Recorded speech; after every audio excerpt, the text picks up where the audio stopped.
Global Online University. Friends, I am Bahubali Desai, KSET qualified educator in Global Online University. Friends, ಈ ಒಂದು ವಿಡಿಯೋದಲ್ಲಿ ನಾವು KSET 2016ನಲ್ಲಿ ನಡೆದ paper 1 ಪತ್ರಿಕೆಯ 1ರಿಂದ 10ರವರೆಗಿನ ಪ್ರಶ್ನೆಗಳನ್ನು ಡಿಸ್ಕಸ್ ಮಾಡ್ತಾ ಇದ್ದೀವಿ. ಈ ಒಂದು 2000 ನಾವು ಇವಾಗಲೇ 2020, 2018, 2017 ಪ್ರಶ್ನೆ ಪತ್ರಿಕೆಗಳನ್ನು ಸಾಲ್ವ್ ಮಾಡಿದ್ದೀವಿ. ಸೊ 2016 ಪ್ರಶ್ನೆ ಪತ್ರಿಕೆಯನ್ನು ಕೂಡ ಸಾಲ್ವ್ ಮಾಡೋಣ. ಇಲ್ಲಿ ನಾವು Z ಸೀರೀಸನ್ನು ಫಾಲೋ ಮಾಡ್ತಾ ಇದ್ದೀವಿ. ಸೊ ಫ್ರೆಂಡ್ಸ್, ನೀವೇನಾದರೂ ನಮ್ಮ ಕರ್ನಾಟಕ ಸೆಟ್ ಟೆಸ್ಟ್ ಸೀರೀಸ್ 2021ಗೆ ಜಾಯಿನ್ ಆಗಲು ಬಯಸಿದರೆ ಇಲ್ಲಿ ನೀವು 40 ಮಾಕ್ ಟೆಸ್ಟ್ಗಳನ್ನು ಪಡಿತಾ ಇದ್ದೀರಿ ಪೇಪರ್ 1 ಸಲುವಾಗಿ. ಪ್ರತಿಯೊಂದು ಮಾಕ್ ಟೆಸ್ಟ್ 50 ಪ್ರಶ್ನೆಗಳನ್ನು ಹೊಂದಿರ್ತದೆ. ಈ ಟೆಸ್ಟ್ಗಳನ್ನು ಅಟೆಂಡ್ ಆದ ನಂತರ ನೀವು ವ್ಯೂ ಸ್ಕೋರ್ ಮೇಲೆ ವ್ಯೂ ಸ್ಕೋರನ್ನು ನೋಡ್ಬೋದು. ನಿಮ್ಮ ಸ್ಕೋರ್ ಎಷ್ಟಾಗಿದೆ, ಯಾವುದು ಪ್ರಶ್ನೆ ಕರೆಕ್ಟ್ ಆಗಿದೆ, ಯಾವ ಪ್ರಶ್ನೆ ತಪ್ಪಾಗಿದೆ, ತಪ್ಪಾದ ಪ್ರಶ್ನೆಗೆ ಸರಿಯಾದ ಎಕ್ಸ್ಪ್ಲನೇಷನ್ ಏನು ಎಲ್ಲವನ್ನು ಕೂಡ ನೋಡ್ಬೋದು. ಇದ್ರ ಜೊತೆಗೆ 40 ಟೆಸ್ಟ್ಗಳ ಸೊಲ್ಯೂಷನ್ PDF ಅನ್ನು ಕೂಡ ನಿಮ್ಗೆ ನೀಡ್ತೀವಿ. ಮತ್ತು ಪ್ರತಿಯೊಂದು ಯೂನಿಟ್ನ ಮೇಲೆ 100 MCQಗಳಂತೆ 1000 MCQಗಳ PDF ಅನ್ನು ನಿಮಗೆ ನೀಡಲಾಗ್ತದೆ. ಮತ್ತು ಪ್ರತಿಯೊಂದು ಯೂನಿಟ್ನ ಮೇಲೆ ನೋಟ್ಸನ್ನು ಕೂಡ ನೀಡ್ತಾ ಇದ್ದೀವಿ. ಸೊ ಇಲ್ಲಿ ಕಂಪ್ಲೀಟ್ ಸ್ಟಡಿ ಮಟೀರಿಯಲ್ ಪೇಪರ್ 1ಗೆ ಸಂಬಂಧಿಸಿದಂತೆ ನಿಮಗೆ ಕನ್ನಡ ಮತ್ತು ಇಂಗ್ಲೀಷ್ ಎರಡೂ ಲ್ಯಾಂಗ್ವೇಜ್ನಲ್ಲಿ ಸಿಗ್ತಾ ಇದೆ. ಅದು ಕೂಡ ವೆರಿ ಮಿನಿಮಮ್ ಅಮೌಂಟ್, ಕೇವಲ 999ನಲ್ಲಿ. ಎಸ್, ನೀವೇನಾದರೂ ಈ ಕ್ರ್ಯಾಶ್ ಕೋರ್ಸ್ಗೆ ಜಾಯ್ನ್ ಆಗಲು ಈ ನಂಬರ್ಸ್ಗೆ ಕಾಂಟ್ಯಾಕ್ಟನ್ನು ಮಾಡ್ಬೋದು. So friends, here you are going to get 40 mock test for your KSET paper 1 preparation, and here you can download all the 40 test PDF solution and 1000 MCQ PDF also we are going to send you. Then you can also download notes on each unit. With this we are solving 5 years previous question paper. ಇದರ ಜೊತೆಗೆ 5 ವರ್ಷಗಳ previous question ಪೇಪರ್ಗಳನ್ನು ಕೂಡ ನಾವು solve ಮಾಡ್ತಾ ಇದ್ದೀವಿ. So all the material will be in English and also in Kannada. So the fees is only 999 rupees. You can contact this number to join. Yes, ನೀವು global online university ಆ್ಯಪನ್ನು download ಮಾಡಿಕೊಂಡು ಕೂಡ registration ಮಾಡ್ಕೊಳ್ಬೋದು, ಅಥವಾ ನಮ್ಮ WhatsApp ಗ್ರೂಪ್ನಲ್ಲಿಯೂ ಕೂಡ ನೇರವಾಗಿ join ಆಗ್ಬೋದು. So let us move to the question number 1. Question number 1 ಏನಿದೆ, ಫಾರ್ಮರ್ಸ್ ಲಂಗ್ ಕಾಯಿಲೆಯು ಇದರಿಂದಾಗಿ ಪ್ರಾರಂಭವಾಗ್ತದೆ. ಆಪ್ಷನ್ ಎ ಪರಾಗರೇಣು, ಆಪ್ಷನ್ ಬಿ ಹೊಗೆ, ಆಪ್ಷನ್ ಸಿ ಬೂಸ್ಟ್ ಬಂದ ಒಣ ಹುಲ್ಲು, ಆಪ್ಷನ್ ಡಿ ಬೂಸ್ಟ್ ಬಂದ ಕಬ್ಬು. Yes, farmer's lung disease. Yes, farmer's lung disease is due to option A pollen grains, option B smoke, option C moldy hay, option D moldy sugar cane. Yes, here the right answer is C ಮತ್ತು D ಎರಡು ಕೂಡ right ಆಗಿವೆ. ಇಲ್ಲಿ C and D both are correct here, because farmer's lung disease it is due to moldy hay and also moldy sugar cane. Yes, ಈ farmers lung ಕಾಯಿಲೆ ಎಂಬುದು ಬೂಸ್ಟ್ ಬಂದ ಒಣ ಹುಲ್ಲಿನಿಂದ ಬರ್ತದೆ ಮತ್ತು ಬೂಸ್ಟ್ ಬಂದ ಕಬ್ಬಿನಿಂದನೂ ಕೂಡ ಇದು ಬರ್ತದೆ. ಸೊ ಇಲ್ಲಿ ಆಪ್ಷನ್ ಸಿ ಮತ್ತು ಆಪ್ಷನ್ ಡಿ ಎರಡೂ ಕೂಡ ಇಲ್ಲಿ ಸರಿಯಾದ ಉತ್ತರ ಆಗಿವೆ. Yes, farmers lung occurs because of repeated exposure of antigens that is found in the mold spores, hay, crops, animal feed, triggers an allergic reaction within the farmer's immune system. So here the cause it is due to crops, hay and also animal feed. So here both options are correct here. ಹೀಗಾಗಿ ಇಲ್ಲಿ ಏನಾಗಿದೆ, ಈ farmers lung ಕಾಯಿಲೆ ಎಂಬುದು ಈ ಬೂಸ್ಟ್ ಬಂದ ಹುಲ್ಲಾಗಿರ್ಬೋದು, ಬೂಸ್ಟ್ ಬಂದ ಕಬ್ಬಾಗಿರ್ಬೋದು, S ಇತ್ಯಾದಿಗಳಿಂದ ಬರೋದ್ರಿಂದ ಇಲ್ಲಿ ಆಪ್ಷನ್ ಸಿ ಮತ್ತು ಆಪ್ಷನ್ ಡಿ ಎರಡೂ ಕೂಡ ಸರಿಯಾಗಿವೆ. Yes, let us move to the next question. An increase in the number or size of the dust particle in air leads to warming, because yes, when the dust particle size or number increasing in the air, it leads to warming. Yes, the air starts warming.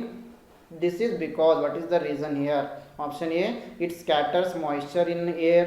Option B, it scatters all kinds of light. Option C, it increases moisture in the air. Option D, it absorbs moisture in the air. Yes, ಗಾಳಿಯಲ್ಲಿ ಹೆಚ್ಚಾದ ಸಂಖ್ಯೆಯ ಧೂಳಿನ ಕಣಗಳು ತಾಪಮಾನವನ್ನು ಉಂಟು ಮಾಡುತ್ತವೆ. ಏಕೆಂದರೆ S, ಯಾವಾಗ ಗಾಳಿಯಲ್ಲಿ ಈ ಡಸ್ಟ್ ಪಾರ್ಟಿಕಲ್ ಧೂಳು ಕಣಗಳು ಹೆಚ್ಚಾಗ್ತವೆ ಆವಾಗ ಗಾಳಿಯಲ್ಲಿ ತಾಪಮಾನ ಹೆಚ್ಚಾಗ್ತದೆ. ಎಸ್, ಗಾಳಿ ವಾರ್ಮ್ ಆಗೋಕ್ಕೆ ಸ್ಟಾರ್ಟ್ ಆಗ್ತದೆ. ಏಕೆಂದರೆ ಈ ಡಸ್ಟ್ ಪಾರ್ಟಿಕಲ್ ಧೂಳಿನ ಕಣಗಳು ಗಾಳಿಯಲ್ಲಿ ತೇವಾಂಶವನ್ನು ಚದುರಿಸುತ್ತವೆ ಇದು ಎಲ್ಲ ರೀತಿಯ ಬೆಳಕನ್ನು ಚದುರಿಸುತ್ತವೆ, ಇದು ಗಾಳಿಯಲ್ಲಿ ತೇವಾಂಶವನ್ನು ಹೆಚ್ಚಿಸುತ್ತದೆ, ಇದು ಗಾಳಿಯಲ್ಲಿ ತೇವಾಂಶವನ್ನು ಹೀರಿಕೊಳ್ಳುತ್ತದೆ. Yes, here the right answer is, ಇಲ್ಲಿ ಕೂಡ ಕೆಸೆಟ್ 2016 ಒಂದು ಆನ್ಸರ್ ಕೀನಂತೆ 2 ಸರಿಯಾದ ಆನ್ಸರ್ಗಳನ್ನು ಕೊಟ್ಟಿದ್ದಾರೆ. ಒಂದು ಬಿ, ಇನ್ನೊಂದು ಡಿ. ಬಿ ಇದು ಎಲ್ಲ ರೀತಿಯ ಬೆಳಕನ್ನು ಚದುರಿಸುತ್ತದೆ. ಎಸ್, ಹೌದಲ್ಲ. ಯಾವಾಗ ಗಾಳಿಯಲ್ಲಿ ಈ ಧೂಳಿ ಕಣಗಳ ಸಂಖ್ಯೆ ಹೆಚ್ಚಾಗ್ತದೆ, ಇದರಿಂದ ಏನಾಗ್ತದೆ, ಈ ಬೆಳಕು ಎಲ್ಲ ಕಡೆಯೂ ಚದುರಿಕೆಯನ್ನು ಹೊಂದುತ್ತದೆ. ಸೊ ಇದರಿಂದಾಗಿ ಕೂಡ ಗಾಳಿಯಲ್ಲಿ ತಾಪಮಾನ ಹೆಚ್ಚಾಗ್ತದೆ ಮತ್ತು ಇದು ಗಾಳಿಯಲ್ಲಿರುವ ತೇವಾಂಶವನ್ನು ಹೀರಿಕೊಳ್ತದೆ. ಎಸ್, ಹೀಗಾಗಿ ಏನಾಗ್ತದೆ, ಇಲ್ಲಿ ಧೂಳಿನ ಕಣಗಳು ಹೆಚ್ಚಾದಂತೆ ಇದು ಗಾಳಿಯಲ್ಲಿರೋ ತೇವಾಂಶವನ್ನೆಲ್ಲ ಹೀರಿಕೊಳ್ಳೋದ್ರಿಂದ ಗಾಳಿಯಲ್ಲಿ ಏನಾಗ್ತದೆ, ತಾಪಮಾನ ಹೆಚ್ಚಾಗ್ತಾ ಹೋಗ್ತದೆ. ಸೊ ಬಿ ಮತ್ತು ಡಿ ಎರಡೂ ಕೂಡ ಸರಿಯಾಗಿವೆ ಇಲ್ಲಿ. Yes friends, when there is an increase in the number of dust particles in the air, what will happen when the number of dust particles or size of the dust particles are increasing in the air? These increased dust particles are scattering the light in the air. Yes, due to this air gets warming. Yes, when the light is scattering, air gets warming. Yes, this is also true. And also D option is, when dust particles are increasing the air, these increased dust particles will absorb moisture in the air. This is also correct here. So there are option B and two options are correct here. Yes, here you can see dust particles come in many sizes. Yes, high pressure air humidifying systems can produce water mist fine enough to capture the smallest dust particles. Yes friend, for more information you can read you can stop the video and you can read. Therefore an increase in the number or size of the dust particle in air leads to warming, because it is going to absorb the moisture in the air, and also it will scatter the light in the air. So B and D are correct here. Yes, question number 3, tsunami occurs due to option A, earthquake generated in subduction zone, option B, wave upwelling, option C, wind impact, option D, tidal force. Tsunami ಉಂಟಾಗುವುದು ಇದರಿಂದ, ಭೂಕಂಪವು subduction ವಲಯದಿಂದ ಹೆಚ್ಚುತ್ತದೆ, ಅಲೆಗಳ ಎತ್ತರಿಸುವಿಕೆಯಿಂದ, ಗಾಳಿಯ ಬಲವಾದ ಪ್ರಭಾವದಿಂದ, ತೆರೆಗಳ ಬಲದಿಂದ. Yes, one of the most important reason for a tsunami is option A, earthquake generated in the subduction zone.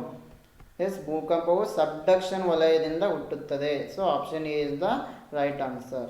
Yes, most tsunamis are caused by earthquakes generated in a subduction zone, an area where ocean plates is being pushed down into the mantle by plate tectonic forces. Yes, subduction zone means, yes, what is subduction zone?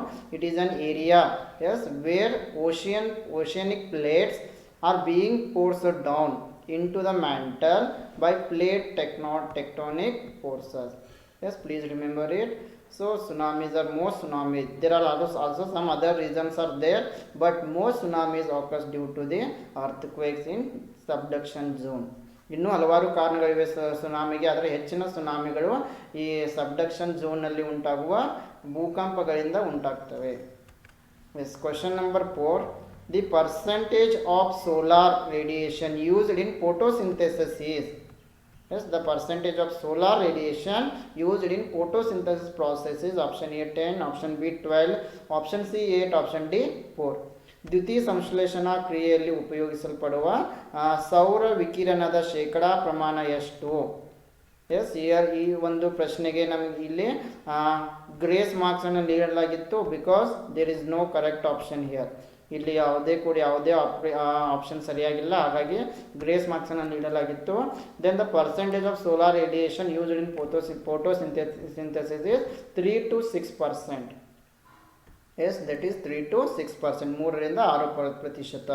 But 3 to 6 there is options. 3 to 6 is not there in the option. ಇಲ್ಲಿ ಆಪ್ಷನ್ನಲ್ಲಿ 3 to 6% ಕೊಟ್ಟಿಲ್ಲ, ಹೀಗಾಗಿ ಇದು ಇಲ್ಲಿ grace marks ಅನ್ನು ನೀಡಲಾಗಿತ್ತು. Then question number 5, United Nations International Strategy for Disaster Reduction was established in. Yes, United Nations International Strategy for Disaster Reduction was established in.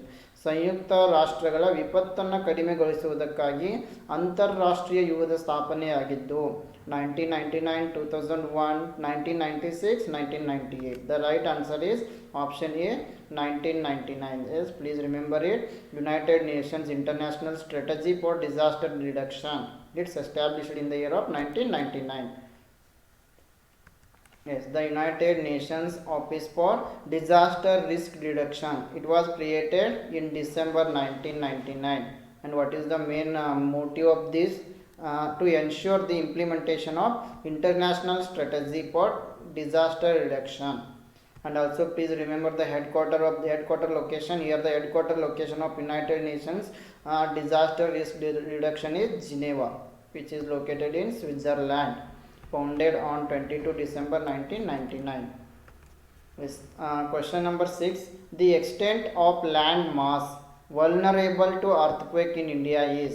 Yes, the extent of land mass vulnerable to earthquake in India is 49%, 59%, 39%, 29%. ಭಾರತದಲ್ಲಿರುವ ದುರ್ಬಲವಾದ ಭೂಕಂಪಕ್ಕೆ ತುತ್ತಾಗುವ ಭೂ ಸಮೂಹಗಳ ವಿಸ್ತಾರ.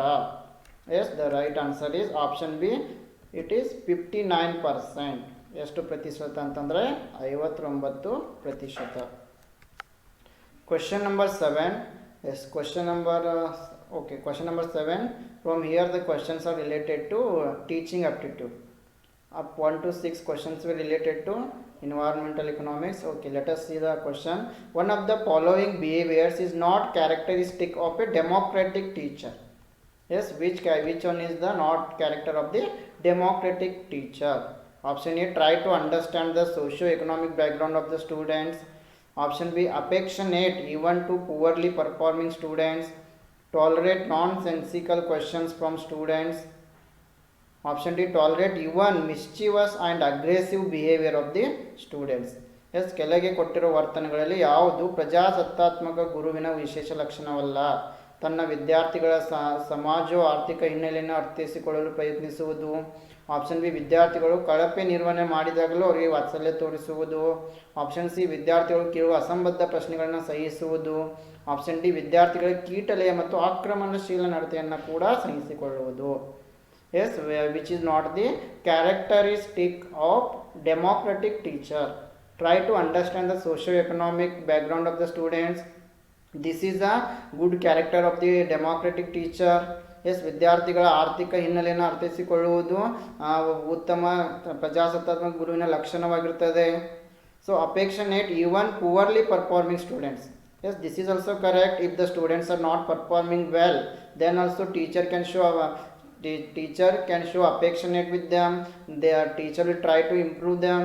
So ವಿದ್ಯಾರ್ಥಿಗಳು ಕಳಪೆ ನಿರ್ವಹಣೆ ಮಾಡಿದಾಗಲೂ ಕೂಡ ಅವರಿಗೆ ವಾತ್ಸಲ್ಯವನ್ನು ತೋರಿಸುವುದು ಒಬ್ಬ ಪ್ರಜಾಸತ್ತಾತ್ಮಕ ಗುರುವಿನ ಲಕ್ಷಣ ಆಗಿರ್ತದೆ. So these two are not correct here.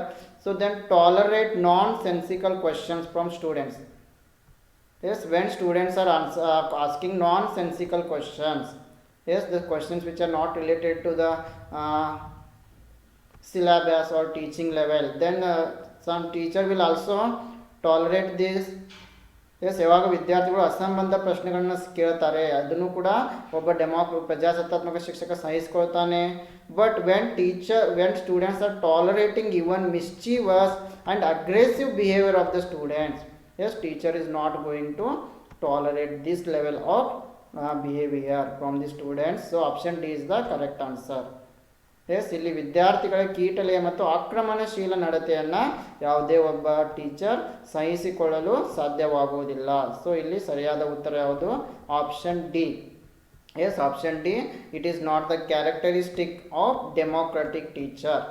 S, ಇದು ಪ್ರಜಾಸತ್ತಾತ್ಮಕ ಶಿಕ್ಷಕರ ಲಕ್ಷಣ ಆಗಿಲ್ಲ.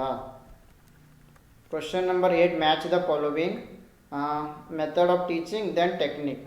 Lecture method, discussion method, seminar, workshop. Here interactive skills, presentation skills, then persuasive skills, guided practice. ಇಲ್ಲಿ ಉಪನ್ಯಾಸ ಇದೆ, ಚರ್ಚೆ, ವಿಚಾರ ಸಂಕಿರಣ, ಕಾರ್ಯಾಗಾರ, ಪರಸ್ಪರ ವರ್ತನಾ ಕೌಶಲ್ಯಗಳು, ಪ್ರಸ್ತುತಪಡಿಸುವ ಕೌಶಲ್ಯಗಳು, ಪ್ರೇರಿಸುವ ಕೌಶಲ್ಯಗಳು, ದೆನ್ ಮಾರ್ಗದರ್ಶಿ ಆಚರಣೆ. ಎಸ್, ಈ ರೀತಿಯ ಪ್ರಶ್ನೆಗಳನ್ನು ನೀವು ಸಾಲ್ವ್ ಮಾಡುವಾಗ ಸ್ವಲ್ಪ ಮೊದಲು ನಿಮಗೆ ಗೊತ್ತಿರೋ ಪ್ರಶ್ನೆ ಗೊತ್ತಿರೋ ಟೆಕ್ನಿಕ್ಗಳನ್ನು ಅಪ್ಲೈ ಮಾಡ್ತಾ ಹೋಗಬೇಕು. For example, in lecture method I know presenting skills are very important. Yes, ಹೌದಲ್ಲ. ಉಪನ್ಯಾಸ ರೀತಿಯಲ್ಲಿ ಕೌಶಲ್ಯಗಳನ್ನು ಪ್ರಸ್ತುತಪಡಿಸುವುದು ತುಂಬ ಮಹತ್ವದ್ದಾಗಿರ್ತದೆ. So A is 2. If A is 2 means you can eliminate 2 options here. In only 2 options A is 2 is there. Yes, lecture method, presentation skills are very important. ಉಪನ್ಯಾಸ ಮಾದರಿಯಲ್ಲಿ ಕೌಶಲ್ಯಗಳನ್ನು ಪ್ರಸ್ತುತಪಡಿಸುವುದು ತುಂಬಾ ಅವಶ್ಯಕತೆ ಆಗಿರ್ತದೆ. ಅದೇ ರೀತಿ in workshop also, yes, workshop guided practice is required. Yes, ಅದು ಕಾರ್ಯಾಗಾರಕ್ಕೆ ಮಾರ್ಗದರ್ಶನ ಬೇಕೇ ಬೇಕು. So option D is 4 here. Yes, in B and C option D is 4. Then coming to the discussion and seminar, here 2 options are left. Interactive skills, then persuasive skills.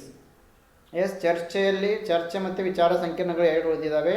ಪರಸ್ಪರ ವರ್ತನಾ ಕೌಶಲ್ಯಗಳು, ಪ್ರೇರಿಸುವ ಕೌಶಲ್ಯಗಳು. Yes, okay, in discussion I think interactive skills is the right answer. So let us check it. So here the right answer is option B. Yes, A is lecture is related to presentation skills, it is correct. B, discussion is related to interactive skills, yes, this is correct. Then seminar is related to persuasive skills. Then workshop is related to guided practice. Yes, ಉಪನ್ಯಾಸ ಇದು ಪ್ರಸ್ತುತಪಡಿಸುವ ಕೌಶಲ್ಯ, ಚರ್ಚೆ ಪರಸ್ಪರ ವರ್ತನಾ ಕೌಶಲ್ಯಗಳು, then ವಿಚಾರ ಸಂಕಿರಣ ಪ್ರೇರಿಸುವ ಕೌಶಲ್ಯಗಳು, ಕಾರ್ಯಾಗಾರ ಮಾರ್ಗದರ್ಶಿ ಆಚರಣೆ. Question number 9, again match the following question. Tests and skills, sentence completion, multiple choice, match the following, read the passage and answer the questions. Association, recognition, comprehension, recall. ವಾಕ್ಯ ಪೂರ್ಣಗೊಳಿಸುವಿಕೆ, ಬಹು ಆಯ್ಕೆಗಳು, ಹೊಂದಿಸಿ ಬರೆಯಿರಿ, ವಾಕ್ಯ ವೃಂದವನ್ನು ಓದಿ ಪ್ರಶ್ನೆಗಳನ್ನು ಉತ್ತರಿಸುವುದು, ಸಹಚರ್ಯ, ಗುರುತಿಸುವಿಕೆ, ಗ್ರಹಣ ಶಕ್ತಿ, ಸ್ಮರಣ ಶಕ್ತಿ. ಎಸ್, ಈ ರೀತಿ ಇಲ್ಲಿ ನಿಮಗೆ ಮೊದಲು ಯಾವುದಾದ್ರೂ ಒಂದು ಗೊತ್ತಿದ್ರೆ ಅದನ್ನು ನೀವು ಮಾರ್ಕ್ ಮಾಡ್ಕೊಳ್ಬೇಕು, ನಂತರ ಈಸಿ ಆಗ್ತದೆ. So here for example, yes, I know, read the passage and answer the questions. Yes, read the passage and answer the questions, it is related to comprehension. Yes, just if you know the syllabus, if you read the question paper once again, you will come to know, because there will be paragraph, they will ask 5 questions. Yes, it is known as the comprehension. Yes, it means D is 3 here. Yes, D is 3, only one option is there. D 3 ಇದೆ, ಹೌದಲ್ಲ. ವಾಕ್ಯವೊಂದನ್ನು ಓದಿ ಪ್ರಶ್ನೆಗಳನ್ನು ಉತ್ತರಿಸುವುದು, ಇದಕ್ಕೇನಂತೀವಿ ಗ್ರಹಣ ಶಕ್ತಿ. D 3 ಒಂದೇ option ಇದೆ ಇಲ್ಲಿ. So the right answer will be option A only. Yes, option A is the correct answer. Then let us solve others. So in this way, if you know any one, you will get the answer sometime. Yes, A is 4. Sentence completion means it is recall. To complete the sentence, you have to recall. Then multiple choice, recognition, match the following. Yes, association. This is also very easy to find. Then sentence. Then read the passage and answer the questions. Comprehension. ವಾಕ್ಯ ಪೂರ್ಣಗೊಳಿಸುವಿಕೆ ಅಂದರೆ ಸ್ಮರಣ ಶಕ್ತಿ. ಬಹು ಆಯ್ಕೆಗಳು ಅಂತಂದರೆ ಗುರುತಿಸುವಿಕೆ. ಹೊಂದಿಸಿ ಬರೆಯಿರಿ ಅಂತಂದರೆ ಅಸೋಸಿಯೇಷನ್, ಸಹಚರ್ಯ. ವಾಕ್ಯ ವೃಂದವನ್ನು ಓದಿ ಪ್ರಶ್ನೆಗಳನ್ನು ಉತ್ತರಿಸುವುದು ಗ್ರಹಣ ಶಕ್ತಿ. Question number 10, identify the behaviour which is professional ethics of a teacher. Yes, professional ethics of a teacher. Yes, I hope you know about the ethics in teaching. Option A, ignore the student who wants to answer all questions. Option B, encroaching on the teaching period of colleague. Option C, going late to the class. Option D, take extra classes to complete the syllabus. Which one is related to professional teaching ethics? ಶಿಕ್ಷಕರ ವೃತ್ತಿ ನಿಯಮಗಳಾಗಿರೋ ವರ್ತನೆಗಳನ್ನು ಗುರುತಿಸಿ ಪ್ರಶ್ನೆಗಳಿಗೆ ಉತ್ತರಿಸಲು ಬಯಸುವ ವಿದ್ಯಾರ್ಥಿಯನ್ನು ಅವಲಕ್ಷಿಸುವುದು ಅಲ್ಲ. ಸಹ ಪ್ರಾಧ್ಯಾಪಕನ ಬೋಧನಾ ಅವಧಿಯನ್ನು ಅತಿಕ್ರಮಿಸುವುದು, ಇದು ಕೂಡ ತಪ್ಪಲ್ಲ. ಬೇರೆ ಲೆಕ್ಚರ್ಸ್ ಬೋಧನಾ ಅವಧಿಯನ್ನು ನಾವು ಉಪಯೋಗಿಸಿಕೊಳ್ಳುವುದು, ತರಗತಿಗಳಿಗೆ ಲೇಟ್ ಮಾಡಿ ಹೋಗುವುದು, ಇದು ಕೂಡ ಸರಿಯಾಗಿ ಅಲ್ಲ. ಪಠ್ಯಕ್ರಮವನ್ನು ಪೂರ್ಣಗೊಳಿಸಲು ಹೆಚ್ಚಿನ ತರಗತಿ ತೆಗೆದುಕೊಳ್ಳುವುದು. ಎಸ್, ಒಂದು ವೇಳೆ ಸಿಲೆಬಸ್ ಮುಗಿಲಿಲ್ಲ ಅಂತಂದರೆ ಟೀಚರ್ ಹೆಚ್ಚಿನ ಕ್ಲಾಸ್ಗಳನ್ನು ತೆಗೆದುಕೊಳ್ಬೇಕಾಗ್ತದೆ. ಇದು ಒಂದು ವೃತ್ತಿ ನಿಯಮದ ವರ್ತನೆಯಾಗಿದೆ. So here professional ethics. Ignore the student who wants to answer all the questions. This is not teaching ethics. Encroaching on the teaching period of colleague. No, this is also not correct. Going late to the class. No. So the right answer will be option D. Take extra classes to complete the syllabus. It is related to professional ethics. Yes friends, this is about our today's session. In our next video, we are going to discuss questions from 11 to 20 related to KSET 2016. ಮುಂದಿನ ಒಂದು ವಿಡಿಯೋನಲ್ಲಿ ನಾವು KSET paper 1 ಪತ್ರಿಕೆ 2016ರಲ್ಲಿನ 11ರಿಂದ 20ರವರೆಗಿನ ಪ್ರಶ್ನೆಗಳನ್ನು discuss ಮಾಡೋಣ. Okay, and I explained about our crash course in the starting of the session only. Here you will get 40 tests, 1000 MCQs PDF with answers, notes you will get only at rupees 999. You can contact these numbers to join. If you are preparing in economics for KSET, here also we are providing you 20 mock tests, solution PDF, notes, previous year questions, 1000 MCQs PDF only at rupees 999. Okay friends, for commerce also you can contact us. You can join our telegram group. The link will be given in the description box. Yes, I wish all the best to all KSET aspirants. Thank you.